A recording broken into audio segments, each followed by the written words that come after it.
Hey you guys, I know this is like my third time coming on here, so I'm just gonna just do this video. If cats want to come out, that's fine. And if they aren't, I totally get it. What's up, Keo? How are you? Man, cool to see you. Uh, Ready to talk about the Bad Brains, one of the baddest, freaking raddest bands ever. Radtastic. That first album, man. Like that first, well, tape. I got it on tape originally. Um, but I borrowed a tape. This is how I borrowed a tape from one of the homies, and man, as I said in the storyline, dude, like I wore that freaking tape out, bro. Like I wore that tape out so bad, like to the point where it snapped. And my brother-in-law, may he rest in peace, like totally what's up, Nements? Totally how could I say it? Let me put my face on. How are you guys doing? My brother-in-law taped the tape back, and it was so cool because I you know I got to give my friend his tape back. But that was the yeah, that was like that Bad Brains tape. Seriously, it's Happy 42. That freaking Roar sessions, they started calling it later, but there's just something about every song on that album, and just the way it was recorded. I remember reading, I think it was Lester Bangs that kind of, if I could remember correct, some people can correct me on that, gave it a bad review because of the production. And I was thinking to myself, I'm like, why? The production was so great. Like you could feel the energy. And I've always been a fan of distorted bass, and I love like just the energy that all of those guys like had. And when I first heard the Bad Brains, they reminded me of a few things actually. And that was the this tape, this release. It reminded me of two different things. It reminded me of gospel music, no joke, but also Black Sabbath at the same time. Like Black Sabbath sped up, Um and I was just like, wow, dude, like those are the two things that it reminded me of. No one would probably even put that, or even think of something like that. The drumming and everything, and just how fast it was, and just the changes and all of like just the stuff that was going on with that music, and just how fast HR was singing. I'm like, man, this is blitz speed, just mind blowing. Keep in mind, I heard this like late 80s, early 90s. It's like around, shoot, I think I've read about the Bad Brains in Spin magazine when Quickness came out. So, and then I had a few friends tell me about them, and I'm like, huh, and then that's when I borrowed the tape from my friend in high school, and I've been a fan ever since. Every song on that album is just something else. What's up, Daisy? Or how do you say that? Daisy Solitaire? Man, how are you guys doing? I'd love to have people come on live if y'all want to, or just tell me what you felt about the Bad Brains, the release of their first release. Speaking of, my head is cold. I have a shaved head, man. I'm over here. I'm gonna put on two hats.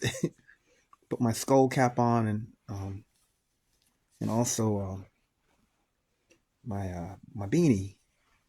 Got the Lion of Judah here on the Bad Brains one, and right here.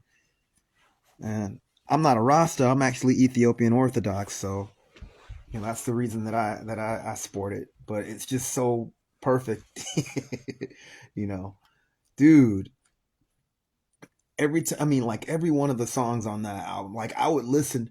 As a music listener, I always listen to the songs and kind of like really listen to the individual instruments and what they're doing, and just, man, between just it's like that album cover, that lightning bolt was, you feel that way like every time you freaking like put that thing on. Like you feel like the lightning bolt is striking you, like, or you're a part of the lightning bolt. Just so much energy, and just they were the first hardcore punk band that I ever heard with like really, not nihilistic type lyrics, really positive, and just, um just man, it just I mean, and it's of course being a Black American band as well, like that. All that as a young, I think I was 14 or 15. Things be getting flurry back in the, hearing that as a little kid, into rock and roll already, and also being into heavy metal, being into progressive rock, as well as like a lot of different stuff. I like punk then too, but definitely those other things as well, and just hearing how even though they're not a prog rock band, yeah, dude, exactly. That's exactly what it is, man. Like just shoot. Yeah, Daisy said it best, like seriously. Um but yeah, like you could hear some things that could either be related to jazz rock fusion or prog stuff too, and it's just that first tape, man, like seriously just ruled in so many different ways. And people probably wouldn't think of this then, but they were on some heavy stuff, man, when it comes to the heaviness of what they were doing. But there it's just all energy, like just man, sailing on, starting with that song, man, like just man, it's just people would probably, like these days they could easily like No Doubt did a cool version of it. It was cool, but just the fact that it had that kind of like those harmonies and stuff, like when it came to being played that fast and that aggressive and that distorted, but had those like like those backup, and just I'm sorry if I sound totally. It's hard for me to articulate how I feel when it comes to this album, man. It's just amazing. And then we get into Don't Need It. Don't Need It is every freaking black punk rocker's manifesto. I got two theme songs from black punk rockers, period. And because I relate to both. Loves My Flash on You and Don't Need It. Loves My Flash on You. If you've never heard it, listen to that. But Don't Need It, man. And of course, this is like late 70s, this is early 80s when they recorded it, but cats were still wearing Afro Sheen. And, I didn't know what Ivory Liquid was, but I think it's probably like, I have to look into what Ivory Liquid is, but I assume it's a body oil, which I wear body oils, but I'm not going to tell you what kind. But I like the fact that it's almost like a rebellion of saying, hey, for the outside cats that are outside of our community, it's like, hey, I'm this. I don't care what you think. For the ones that are inside of our community, it's like, I don't need to conform to what you think. I'm going to make my own thing, Don't need no Ivory Liquid. Don't want no Afro Sheen. Don't need the latest fashion. Don't want my hair to smell clean. I got that Automotion. I got that Super Potion. And if you think I'm going crazy with Pretty Baby, it might be you. A total middle finger. That's, I mean, man, you see older pictures of those guys, especially HR had and you see a lot of youth wearing it now. The sides shaved and faded with the dreadlocks kind of sprouted out or twisties. And that was really punk rock back then. Nobody was doing that like that back then, man. You know, it's cool to see all their pictures, man, and just their evolution, even with that too. Just the trip, they're so young, like playing, and they're still rocking madness, like. But man, and then the theme song that they're known for, I like the fact that Don't Need It. Like when I had the tape, it just went straight into Attitude. Now listening to it is a trip because you're listening to it on CD and it cuts off. And it's just like, it feels weird, like, I don't know if it's just me or if you hear it on another platform and it's just like, da da da da. And then you don't really hear, like, is that how it ends? Like, but cause I'm so used to, basically, da da da da da, like I always thought of Don't Need It and Attitude as like the same song, like they had to be played together, man, and just, it's just raging, like that whole thing, man, it's just rage is like, oh man, Don't care what you may think, we got that attitude. Don't care what you may do, we got that attitude. Yeah, we got that PMA. Yeah, we got that PMA. I mean, man, dude, talk about something that you could sing along with, and you're encouraging yourself. You're encouraging like to be like to embrace positivity. You encourage it to just embrace things that could help you. And it's like a cool mantra in that sense, man. Like a freaking punk rock mantra. Like I don't know if any other bands were doing that at that time, at least not the way that they did it. Like that was like their what's wrong with me right now? That was, I don't want to say emblem. That was their manifesto pretty much, PMA. And they raged through it. And I mean, anyone could hear that and just like, it's a meditation. You could even meditate on that, singing it as aggressive. And I love the way those guys were playing, like the way that freaking Daryl, I'm a bass player. So it's like, and I'm hearing all that. Like, Earl is a huge influence on my drumming when it comes to a lot of hardcore stuff whenever I play. He's like one of my major influences, and like just, he was so precise and just fast. And even, I mean, it was beyond just playing fast, because even when you hear stuff that they did later, you'll hear what he's doing slowed down. They had a lot of interesting arrangements, man. When you think of like freaking like, the way that they put things together, even then when they were doing more straight up hardcore punk, most people also don't understand, at least funny people think of thrash, the term thrash, in more of a metal term. The term thrash was more of a hardcore punk term, more like and even skaters of course used it. A lot of skaters were punks back then especially. And thrash just means to play as fast as you can, if anything. Some of the earliest bands that were referred to that was the Dead Kennedys on In God We Trust, but Bad Brains was definitely known for that. I like the way that even like Daryl described themselves as well. So we're like, one of the things he said is the descriptions of them being hardcore kamikaze thrash punk, and that was the thing that was associated more with hardcore than later became a metal thing, when a lot of those metal bands that were influenced by hardcore started using that term. Now people just think of thrash, they think of that. I'm old school, dude. Like I feel like thrash will always be like just really fast, loud, chaotic, and crazy. And I'm not calling Bad Brains crazy. They know what they were doing, obviously, but I'm just saying, like them playing that fast back then was really like freaking thrash. Like, and a lot of hardcore bands, of course, played really fast, but that's one of the and a lot of that name that title was that word is usually associated with hardcore. It was associated with hardcore because of obvious reason. Before it was associated with metal. But back to the song list, man. Regulator. That regulator, that bass solo. That bass solo is just, man. I love a raggedy freaking distorted bass sound. I endeavor to get that even on my own solos.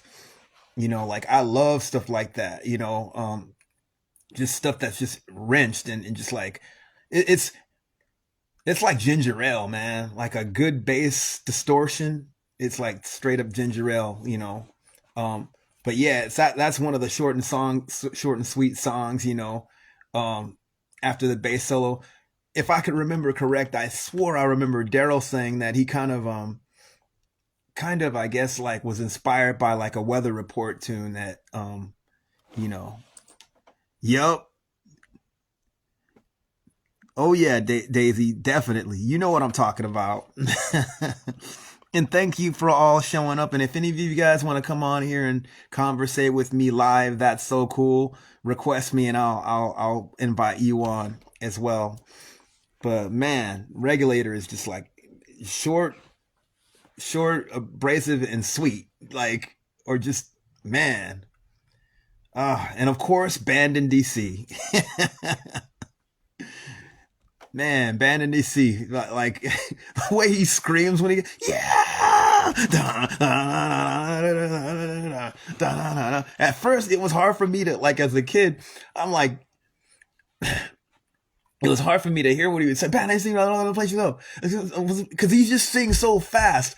A person that sings that fast and precise, like being a kid listening to that stuff, like especially like back in like the early 90s, dude, like it was a feat to like freaking like try to match that. You know what I'm saying? I was gonna say I'd hop on, but I'm in my bonnet. Dude, it don't matter. Oh man, please hop on. You can hop on. Can you hop on for a second? That should be blasting at the protest. Which song should be blasting at the protest? Let me request you. I don't mind you being in your bonnet.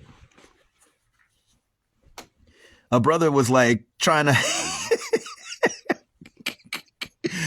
man, I would have on my pajamas too. I don't blame you, but if you want, please request. That'd be right. Oh yeah, it should be. It should be. It should be seriously blasted at the protest, man. Out of banned in DC, and you know the story behind that. I guess they were there's from what I remember in an interview. I guess like they got.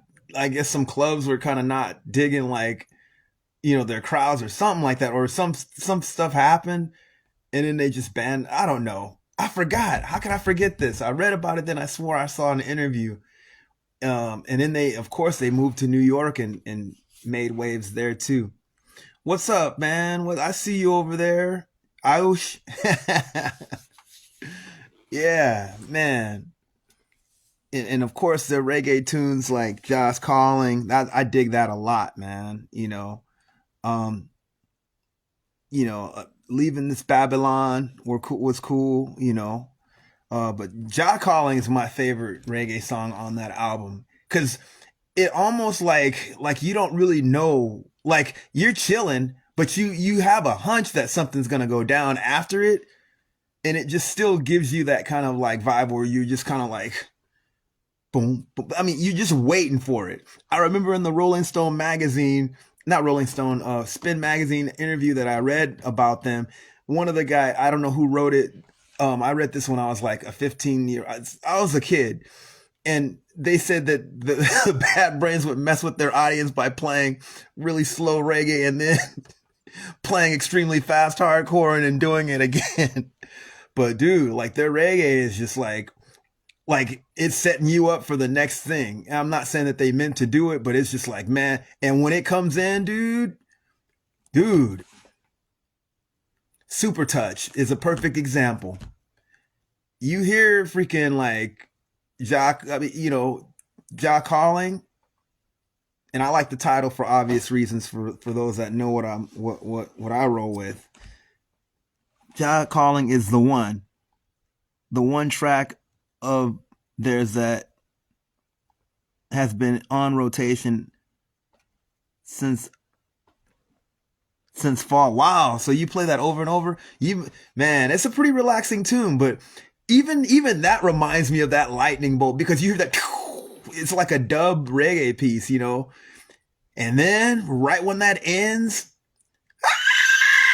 I'm not doing it as good as HR. Super Touch just kills. I wish my friend Jawanza Hobson from the band Crisis and man, Ace of Sabers was on this right now because me and him, we talked about a particular part, and I didn't know if I was the only one that felt that way about that part, and me and him were describing it the exact part. Dude, that song just rages with full fire, bro. Like it's like you're listening to fire just like rage, man. Like, and that's another freaking punk rock, like anthem for people, especially us being who we are. Some people look at me, talk about me like a clown. They got to realize that's just my way to get down. I got that Super Touch. The fact is I got too